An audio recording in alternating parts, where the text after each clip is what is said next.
রান্নাবাটির পক্ষ থেকে সকল দর্শক বন্ধুদের স্বাগত জানিয়ে শুরু করছি আজকের রেসিপি লাউ শাক দিয়ে মুসুর ডাল। এটা কিন্তু খেতে অসাধারণ হয় আর চটপট তৈরিও হয়ে যায় ঘরে থাকা উপকরণ দিয়ে। এর জন্য প্রথমেই নিয়ে নিয়েছি 1 বাটি পরিমাণে মুসুর ডাল।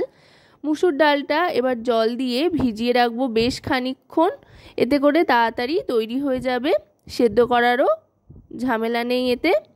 সেই জন্য বেশ খানিকটা জল দিয়ে ভিজিয়ে রাখছি 2 ঘন্টার মতো। 2 ঘন্টা বাদে এবার কড়াইতে সাদা তেল গরম করে ফোড়ন হিসেবে দিয়ে দিচ্ছি কালো জিরে আর 2টো চেরা শুকনো লঙ্কা। শুকনো লঙ্কা কিন্তু অবশ্যই একটু চিড়ে নিয়ে দেবেন, তা না হলে কিন্তু প্রচণ্ড ফাটবে। শুকনো লঙ্কাটা দেওয়ার পর একটু ভাজা ভাজা হয়ে আসলে শুকনো লঙ্কা দিয়ে দিতে হবে রসুনের কিমা। রসুনের কিমা দিলে কিন্তু দারুণ সুন্দর একটা গন্ধ আসবে। আর অবশ্যই কিন্তু গ্যাসের ফ্লেমটা হাই করে তেলটাকে খুব ভালো করে গরম করে রসুনটা দিতে হবে, তাতে করে রসুনটা লেগে ধরবে না কড়াইয়ের সাথে আর চটপট একটা লালচে রং ধরে আসবে রসুনে। তারপর দিয়ে দিতে হবে স্লাইস করে কেটে রাখা পেঁয়াজ কুচি। এখানে একটা মাঝারি সাইজের পেঁয়াজ কুচিয়ে রেখেছিলাম, সেটাই দিয়ে দিলাম। এবার দিয়ে দিচ্ছি হলুদ গুঁড়ো পরিমাণ মতো আর দিয়ে দিচ্ছি জিরে গুঁড়ো, এটা 1 টিস্পুন পরিমাণে দিয়ে দিলাম। আর দিয়ে দিচ্ছি এবার পরিমাণ মতো লবণ।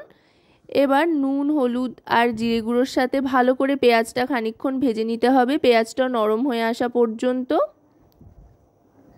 পেঁয়াজটা নরম হয়ে আসলে এবার এর মধ্যে দিয়ে দিতে হবে লাউ শাকটা।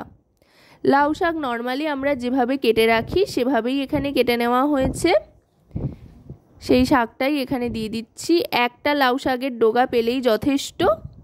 আর আপনারা কতটা বানাবেন সেই পরিমাণের ওপর নির্ভর করে কিন্তু ডাল আর শাকের পরিমাণটা নির্ধারণ করে নেবেন।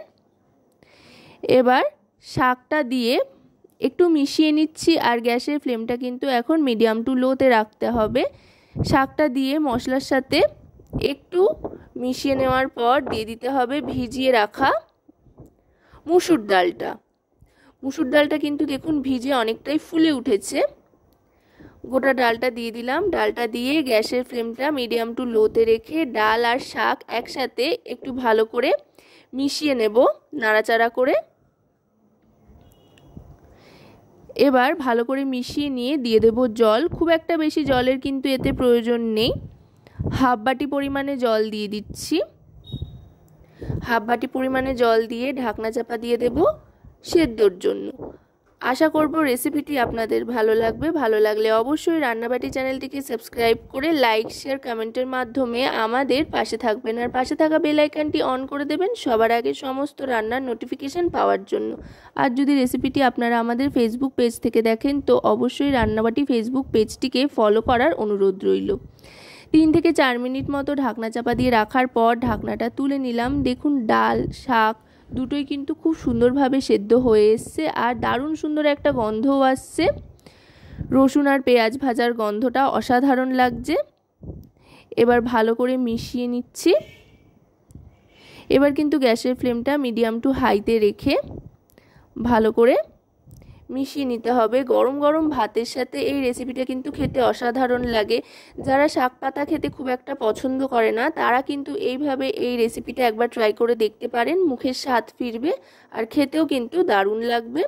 ভালো করে কষিয়ে নিয়ে গ্যাসের ফ্লেমটা অফ করে দিয়ে 1 মিনিট মতো স্ট্যান্ডিং টাইমে রেখে এবার আমি সার্ভ করে দিচ্ছি লাউ শাক দিয়ে মুসুর ডালের এই রেসিপি। গরম ভাতের সাথে কিন্তু খেতে দুর্দান্ত লাগে। তো আজকের এই রেসিপিটি আপনাদের কেমন লাগলো সেটা কিন্তু অবশ্যই আমাকে কমেন্টের মাধ্যমে জানাবেন। সকলে খুব ভালো থাকবেন ও সুস্থ থাকবেন এবং রান্নাবাটির সাথে থাকতে ভুলবেন না যেন। সকলকে অনেক অনেক ধন্যবাদ।